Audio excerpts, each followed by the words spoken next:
une légitimité plus forte sur travailler avec le corps, avec mes clients et travailler avec des approches plus créatives. Renforcer ça, d'être beaucoup plus clair sur ce que je suis en train de faire et de ce que je suis en train de permettre. La thématique qui m'a le plus touchée à titre personnel, c'est la théorie polyvagale. Ouais.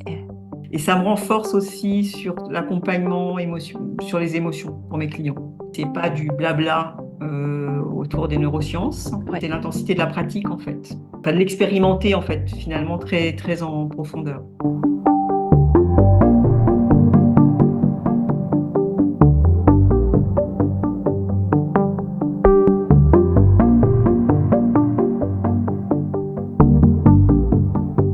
Je suis coach en entreprise, en organisation, y compris dans la fonction publique, coach individuel et coach d'équipe depuis 25 ans. Et qu'est-ce qui t'a amené à la neurodanse? Alors, je ne sais plus quand est-ce que tu as démarré le parcours, mais ça fait un moment, hein, parce que ça fait un petit moment qu'on se connaît. Donc, qu'est-ce qui t'a amené qu'est-ce qui a piqué ta 2022. curiosité? C'était 2022.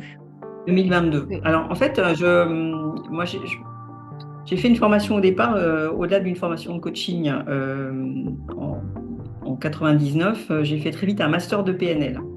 Et Ouais. pour moi, la PNL, il y a quelque chose qui est, avant que ça s'appelle des neurosciences, quelque chose qui était pour moi extrêmement fondateur de comprendre comment fonctionne l'être humain, comment fonctionne le cerveau, comment le langage impacte le cerveau, et donc le Ouais. langage, mais aussi le mouvement, le corps, etc. Donc pour moi, ça, c'était la formation initiale qui m'a vraiment ouvert des horizons extrêmement riches et du coup qui m'ont apporté beaucoup de légitimité dans mon travail, dans la spécificité du travail de coach. Mm. Et en fait, et après, je suis allée tout doucement un peu plus vers des pratiques corporelles et créatives, notamment Life Art Process, plutôt en atelier, Ouais. des expériences comme ça, semaine, week-end. Et j'ai commencé à regarder ce que tu faisais dans cet espace-là. Et l'association neurosciences et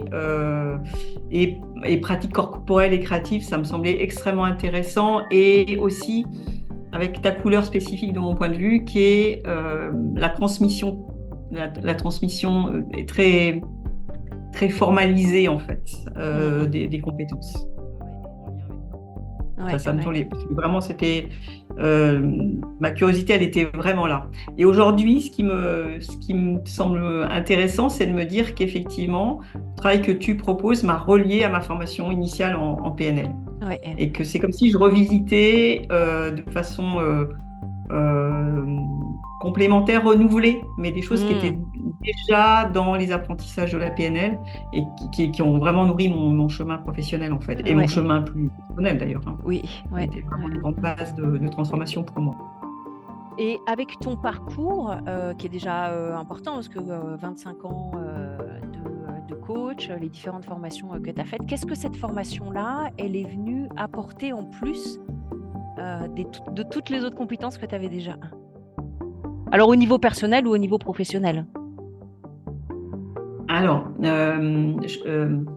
en fait, je pense que ça m'apporte une légitimité plus forte sur travailler avec le corps, avec mes clients et travailler avec des approches plus créatives. Ça a Hmm. renforcé quelque chose qui était, je le fais, je trouve ça intéressant, mais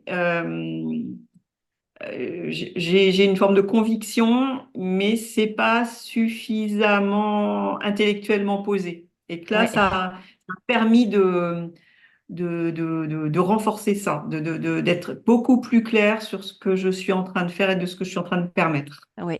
Donc, il y a dans le geste, il y a le côté euh, précision, en fait, Hmm. de ce qui est en train de se faire. Euh, et puis, moi, je suis un autre fil qui est aussi du côté du corps, la respiration, le Ouais. rythme, et puis les perceptions plus sensibles dans le corps. Et ça, le travail avec toi, ça m'a permis de toucher plus profondément ça aussi. Ah oui. Donc, notamment sur la respiration et puis des perceptions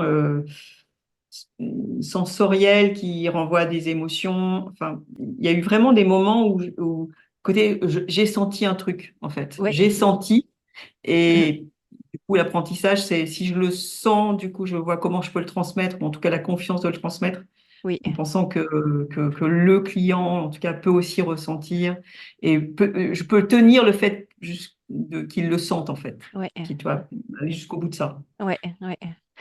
Et au niveau personnel, en quoi c'est venu te soutenir, changer ta manière peut-être de t'auto-accompagner, d'être témoin de ce que tu vis?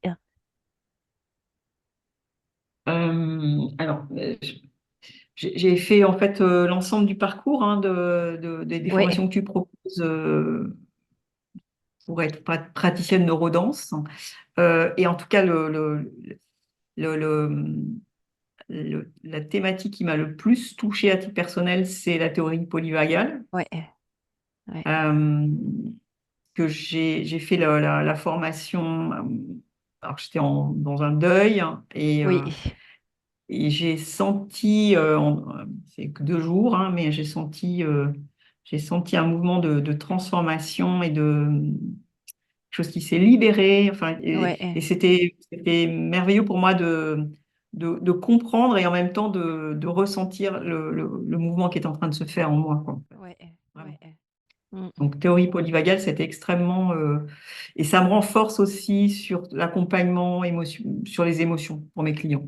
bah ouais, Ça renforce ouais, mes compétences et ouais, probablement mon aisance aussi à accompagner, soutenir davantage. ouais, ouais.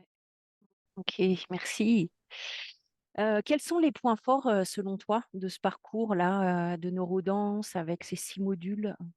Alors, d'abord, moi, du coup, c'est sur 2022, 2023, 2024, sur Oui, 3 ans. oui, Donc, du coup, il y avait plutôt l'idée d'en faire à peu près 2 par an. ouais, Hein.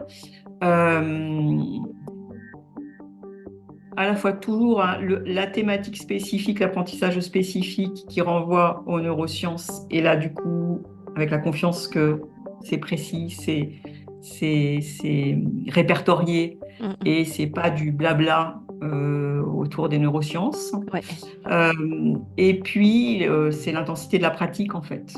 ouais, L'intensité de la pratique, donc le phénomène de traverser une thématique et puis du coup de faire un cheminement personnel, enfin de l'expérimenter en fait finalement très, très en profondeur.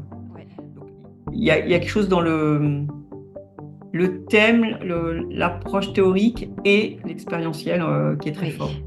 Et puis un soin qui est aussi, de mon point de vue, qui est très intéressant et que du coup, moi, je réutilise notamment sur de la formation, mais en coaching d'équipe, j'ai eu cette demande-là il n'y a pas très longtemps de dire, on aimerait bien revoir tout ce qu'on a partagé et tous les apports que notre coaching d'équipe a permis. mmh, Et donc, ce côté mémorisation, faire une approche créative pour retrouver les points clés, les cheminements. oui, Et je développe beaucoup plus le côté mémorisation des apprentissages, en fait, conscience des apprentissages et oui, entraînement sur un peu développer les autoroutes, en fait. Hein. oui, oui, Euh, et ça, c'est très riche. Je l'ai beaucoup fait pour les formations autour du management, de la communication, etc. Et puis même en coaching d'équipe, c'était intéressant que la demande s'exprime en disant, en fait, ah j'ai ouais, besoin de reprendre tout ce qu'on a intégré en 6 journées de travail, etc., quoi. Donc, ouais, ce côté... euh, ouais, travailler la mémoire du client et l'intégration, oui, l'appropriation consciente de ce qui a été fait. oui, oui, oui, et qui n'est pas qu'une mémoire intellectuelle, qui est une mémoire, sensorielle, émotionnelle, Mm. corporelle, parce que le corps, il apprend, enfin le cerveau, il apprend par corps. Il apprend pas tant par la tête, il apprend, par corps, et le fait de revisiter, c'est vraiment davantage ancré, notamment dans la mémoire, épisodique, et perceptive. Mmh. Donc avec de la représentation graphique, Oui, dessin, images, etc. Donc oui, oui. ouais, Et là, du coup, il y a aussi un travail de résonance entre les personnes et c'est riche, enfin, de pouvoir du coup leur permettre aussi de compléter. Et une des choses qui a été aussi très intéressante et qui est toujours très intéressante dans ce type d'approche, c'est aussi de l'échange avec l'autre, qui est tellement différent, qui mmh, résonne pas de la même façon, qui ne prend pas les mêmes chemins mmh, d'apprentissage, qui a une problématique qui n'est pas la même et enfin voilà, il y a quelque chose dans la richesse des partages aussi qui est notable dans les formations, y compris par la diversité des publics de mon point de vue. Oui.